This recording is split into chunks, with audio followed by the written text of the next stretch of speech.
Admirables dones, hi ha un gran nombre d'homes i dones tan taroques que creuen a ulls clucs que, quan una donzella du la toca blanca al cap i l'hàbit negre, ja ha deixat d'ésser dona i no sent els apetits femenins com si en fer la monja l'haguessin convertida en pedra.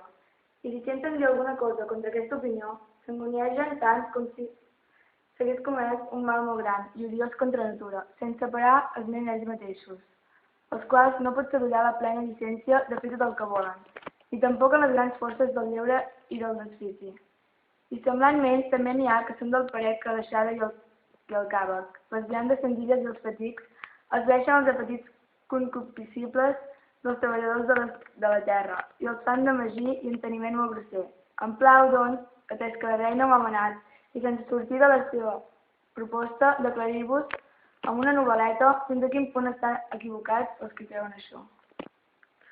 A les nostres contrades hi hagué, i encara hi és, un monestir de monges molt famós en santedat, que no esmentaré per no disminuir de cap manera la seva fama, en el qual, no fa gaire temps, no havent-hi aleshores sinó 8 monges amb una abadesa, totes elles joves, tenien com a hortolà de llur bellíssim jardí un bon homenet, el qual, com que no estava satisfet amb el salari, passà comptes amb l'ecònom del convent i se'n tornà a l'Empereccio, al lloc d'on era.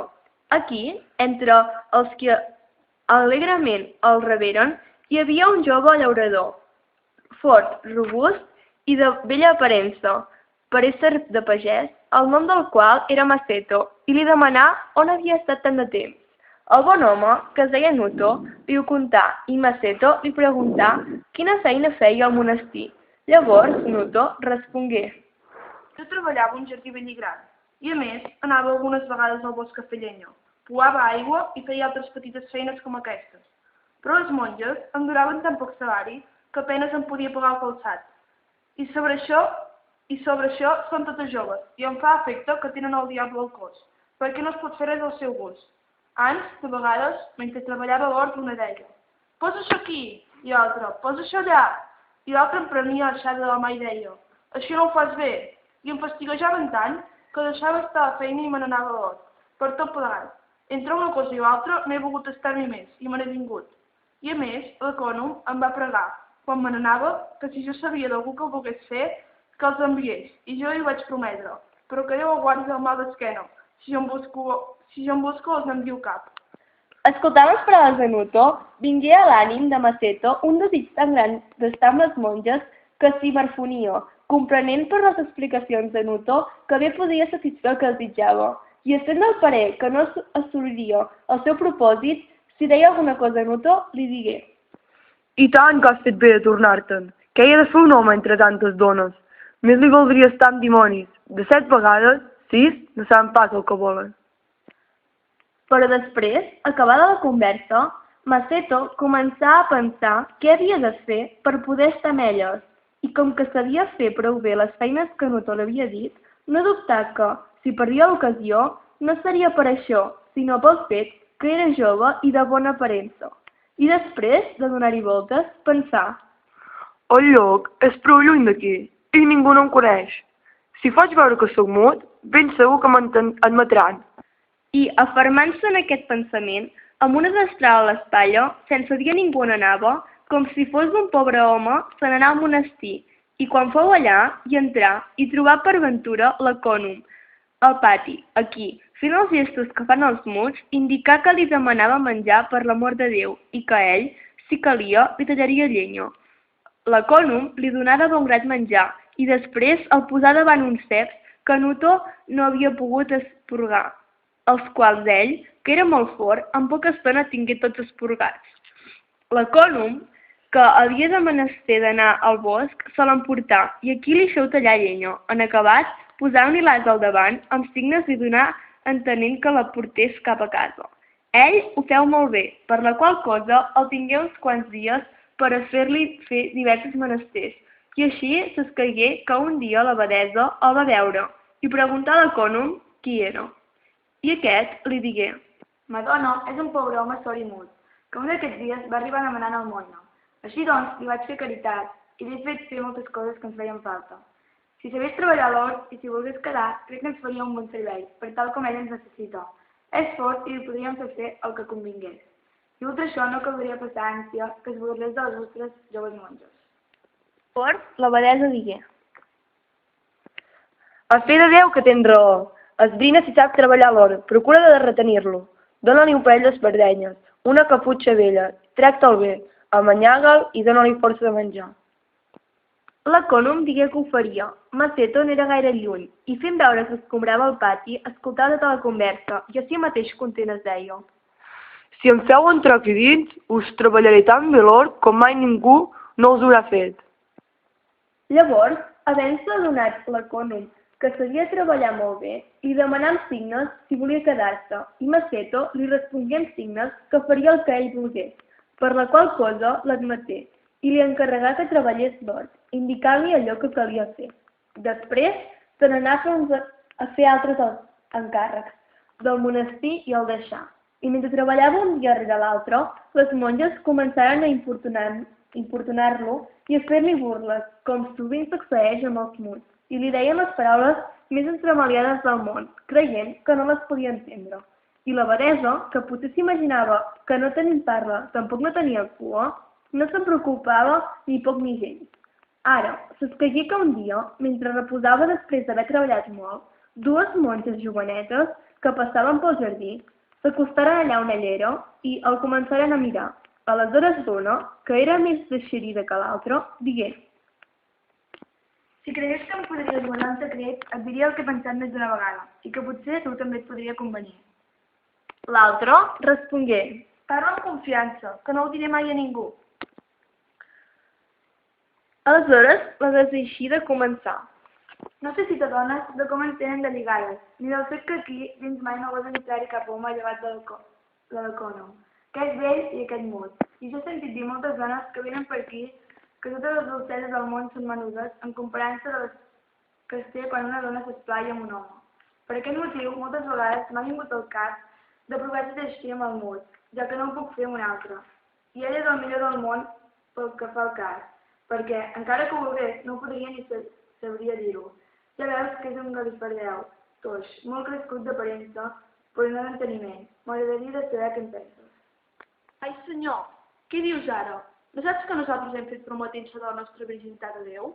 Oh, tantes coses se li prometen cada dia que després no es compleixen. Si nosaltres hem promès això, ja en trobem un altre o unes altres que ho compleixin. I si quedàvem prenyades, què passaria?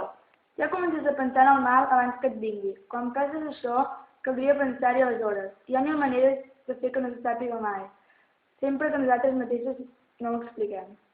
Però aquesta, tenint ja més ganes que l'altre de provar com era de viril l'home, digué: Ara bé, com ho farem? Guaita, ja ha passat la nona. Em sembla que les germanes estan totes a descansar.